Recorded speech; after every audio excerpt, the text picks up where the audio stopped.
दोस्तों, बड़े दुख के साथ कहना पड़ रहा है कि आपकी और हम सब की दुआएं काम नहीं आई। 4 साल का मासूम बच्चा नरेश जो अपने घर के बाहर बने बोरवेल में गिरा था, उसको 6 घंटे के ऑपरेशन के बाद मृत अवस्था में बाहर निकाला है।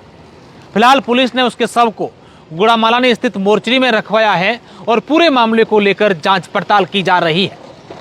लेकिन विडंबना ये है कि जब बच्चा 4 बजे अपने घर के बाहर बने बोरवेल में गिरा और करीब 10 बजे तक बाहर निकाला गया, इस 6 घंटे के अंतराल के भीतर प्रशासन की ओर से लाया गया एक भी उपकरण ऐसा नहीं दिखा जिससे इस बच्चे को बाहर निकालने के लिए रेस्क्यू किया जाए। हालांकि सांचौर जिले के मेड़ा गांव से आए मादाराम सुथार और उनकी पूरी टीम ने लगातार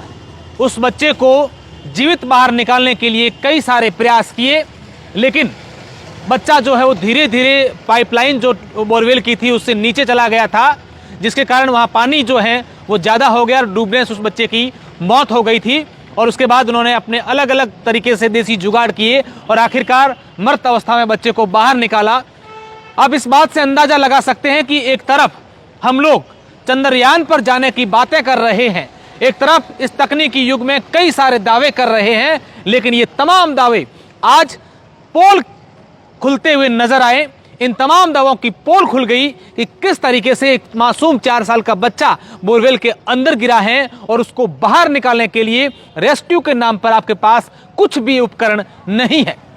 हालांकि सिविल डिफेंस के कुछ वहां पर जो हैं वॉलंटियर्स वहां पर जरूर पहुंचे थे, लेकिन वो भी करते तो क्या करते, प्रशासन के अधिकारी और पुलिस के अधिकारियों का ये जवाब जरूर था मीडिया के सामने, जनता के सामने उनका लाचार जवाब था कि हम लोग कोशिश कर रहे हैं, प्रयास जारी हैं, एनडीआरएफ और एसडीआरएफ की टीमें बुलाई गई हैं। और आखिर वो भी करते तो क्या करते, उपकरण के बिना कोई भी इंसान कैसे रेस्क्यू करेगा। विडंबना देखिए कि एसडीआरएफ की टीम जोधपुर से बाड़मेर के लिए गुड़ामालानी के लिए रवाना हुई है, जब तक वो पहुंचती है तब तक उसके क्या हालात होंगे। एनडीआरएफ की टीम गुजरात से यहाँ के लिए आती है, तो क्या इस क्षेत्र में इंसान नहीं रहते हैं? क्या यहाँ किसी प्रकार की आपदा हो जाती है, इस प्रकार के बोरवेल में बच्चे गिर जाते हैं, तो उनको बाहर निकालने के लिए यहाँ के प्रशासन के पास क्या साधन है? ये अपने आप में सवाल खड़े करता है। मैं तो हमारे जितने भी दर्शक हैं उनसे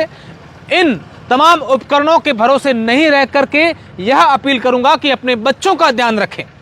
हो सके तो अपने घरों से थोड़ी दूरी पर बोरवेल इस प्रकार के खुदाएं, और साथ ही साथ सिर्फ बोरवेल ही नहीं, हम लोग आए दिन इस प्रकार की घटनाएं देखते हैं, वीडियो देखते हैं। बिजली के जो पोल होते हैं वहाँ बच्चे करंट की चपेट में आ जाते हैं। कई बार जो है सड़क हादसे, बच्चे सड़क पर खेलते हैं, गाड़ियाँ आ जाती हैं। कई बार लोग अपने छोटे छोटे बच्चों को बाइक पर बिठा करके चले जाते हैं, फिर वहाँ पर गिर जाते हैं। कई बार बच्चों को अकेला रास्ते किसी सामान लेने के लिए भेज देते हैं, तो वहाँ पर जो पशु होते हैं उनके कारण उन बच्चों की मौत हो जाती है। तो कहीं ना कहीं हमें भी जिम्मेदारी निभानी पड़ेगी, अपने बच्चों का ध्यान रखना पड़ेगा। लेकिन अगर किसी प्रकार की लापरवाही किसी से हो जाती है और अगर ऐसा बच्चा अगर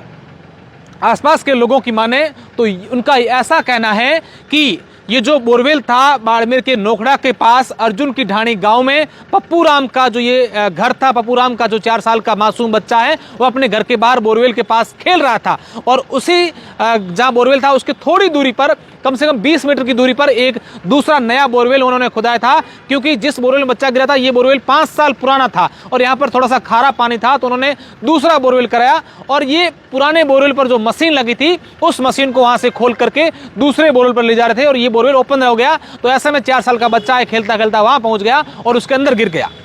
लोग ये कहते हैं कि जो बोरवेल का पाइप था उसके नीचे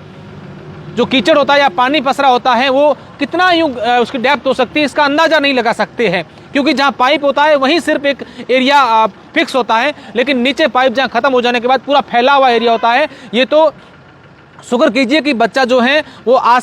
जो बोरवेल के आसपास का एरिया खुला था वहां नहीं गया, नीचे पाइप में जैसे ही गया तो वहां कीचड़ था उसके अंदर फंस गया और जो जुगाड़ से वो बाहर निकल पाया। अगर बच्चा इस बोरवेल के साइड से सही कहीं गुजर जाता तो ये रेस्क्यू कुछ घंटे नहीं, कुछ दिन नहीं, हालांकि महीनों तक चल सकता था कि उनको आखिर कहां ढूंढे। और अगर वहां पर पानी बहता तो बच्चा ये कहीं का कहीं भी जा सकता था। ऐसे में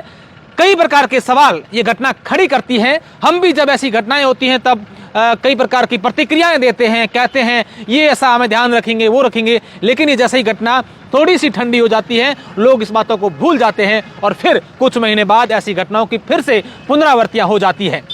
ऐसे में हम ये दुआ करते हैं और यही कामना करते हैं कि हमारे बाड़मेर में या कहीं पर भी, बाड़मेर की बात नहीं, जहां कहीं भी इस प्रकार के संसाधनों की कमी है वहां संसाधन मुहैया करवाए जाएं, ताकि आने वाले किसी प्रकार की घटना में एनडीआरएफ को 500 किलोमीटर दूर से नहीं बुलाना पड़े, यहां पर उपकरण हो, प्रशिक्षित लोग हो, ताकि इस प्रकार के रेस्क्यू किए जाए।